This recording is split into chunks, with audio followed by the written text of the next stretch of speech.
Hello there. It's that time again, time for the Thursdoid, the one where we like to watch instead of read. If you do want to read it alongside the video, I'll drop a link in the description for you. Without further ado, let's dive straight into this month's blog.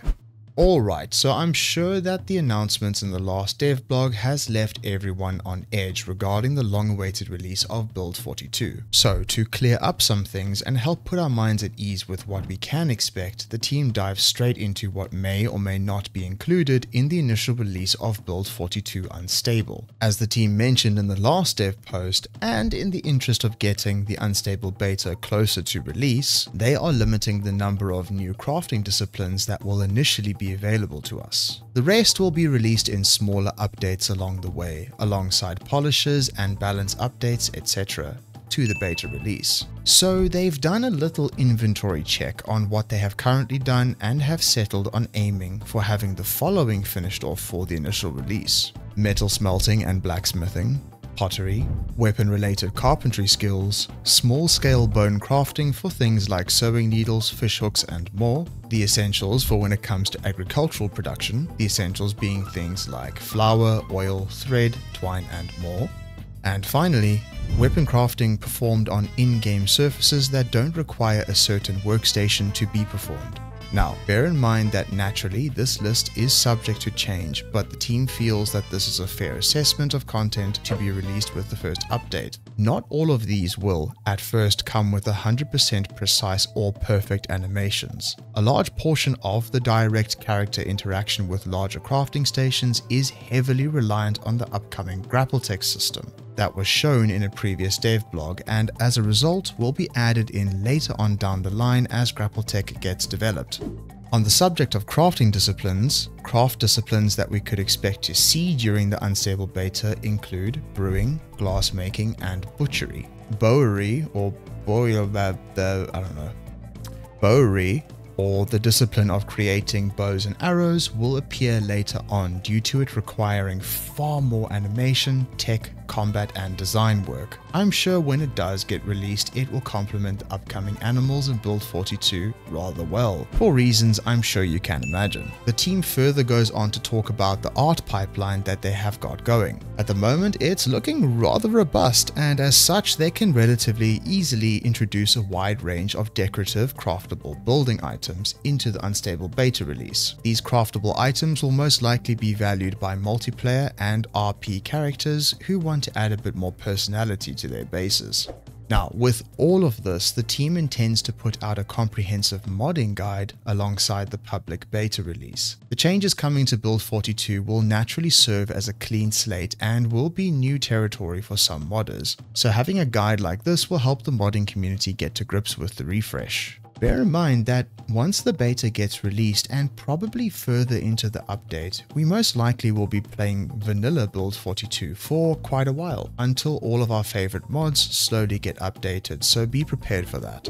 And so, to help expedite all of these upcoming changes and help polish things up for release, the team has approached their friends over at TEA Games to help provide some extra manpower and help bolster the ranks. I'm sure their help will enable a lot of things to go much smoother. To round off this little update on what will and won't be included, they released an image showing the current status of the UI that will appear when you choose to craft on a surface, like a table, a worktop, or an exposed tree stump, and more.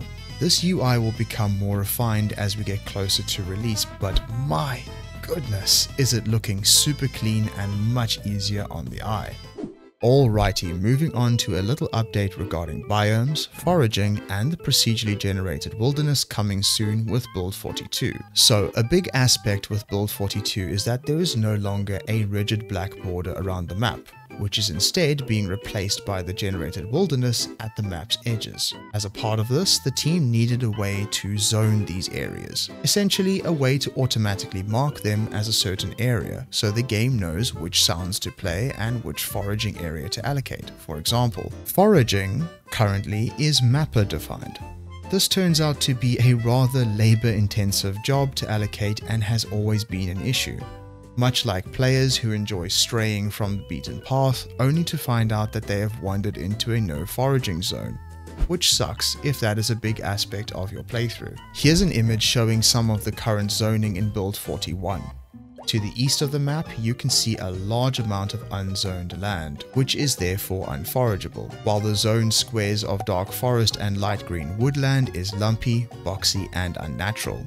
Not so sexy now, is it? To change this up, in Build 42, our good friend Prof Mobius has cobbled together a biome system for the inner map, as well as the generated map that now runs beyond the current map's borders. By natural extension, this means that foraging will now be fixed throughout the map. Another thing that this new biome system will do is allow for much more interesting areas as you explore. Land types will be more varied and will be more accurate representations of what they are in real-world terms. Within these new biomes, Prof controls the spawning of specific trees over others. Here are a few examples of different kinds of forest environments that the team released and what we can expect with this new update. There are 9 biomes in total, and can include biomes like deep forest, organic forest, farm maintained forest, and much more. Their subsequent generation is guided by geographical factors such as rivers, roads, neighboring farms, and large bodies of water. All of this will result in a host of variety as we scamper through the wilderness in our playthroughs. The team is working hard to make modders and mappers' lives easier with this new wilderness generation system,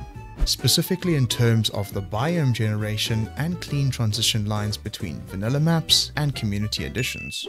Oh boy, onto what has to be my personal favorite thing coming to Build 42, the new lighting system. In the past few weeks, the team has done some more work on in-game lights with a view on balance, purpose, and mechanics. As it stands, there's still a lot to do regarding the lights, so this project is most likely going to continue to be updated throughout the unstable beta, but oh boy is it looking good so far. They are inching closer to the atmosphere that they had initially envisioned when they introduced Build 42's new light propagation system. This includes street lights getting a more orange hue, which is more true to the street lamps that they used in the 90s, plain neon lights appearing white, halogen being slightly yellow, and more. Throw in the colored lighting mentioned in the last dev blog, and I must say you have a rather interesting nightscape to explore before the power finally gets cut. In addition to this, they have been working on making light overlays and adjusting values for each light emissive object. Things like signs, crafting stations, and fridges, for example,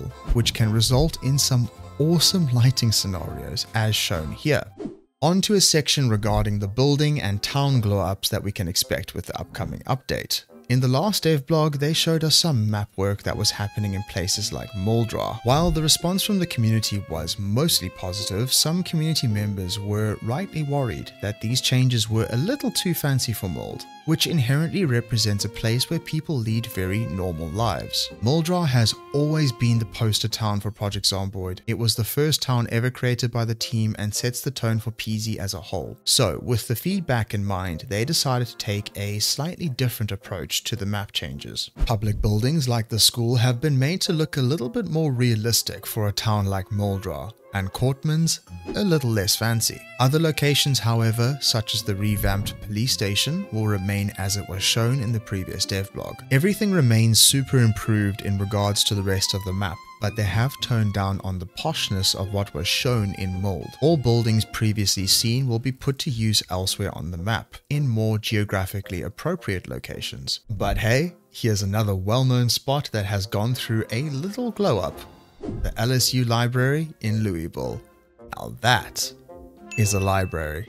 To round off this dev blog, the team goes through some further tidbits. First and foremost, Nick from TEA is working on edge case moments of unfairness and mistargeting that occurs during hectic moments in combat, leading to frustration. Things like trying to push a Z and your character just misses the push for no reason, or trying to stomp a Z on the ground while your character struggles to target the grounded Z in the heat of the moment, for example. It's the team's hope that, alongside the general improvements and polish to player movement coming to Build 42, they can remove some of the pain points before the unstable beta gets released. Lastly, the multiplayer team has been working on smoothing the movement and direction of Zeds that are chasing your friends. Currently, this is a bit jagged as shown in the video, but with the upcoming fixes, it's way more smoother and would hopefully lead to less frustrating experiences in multiplayer.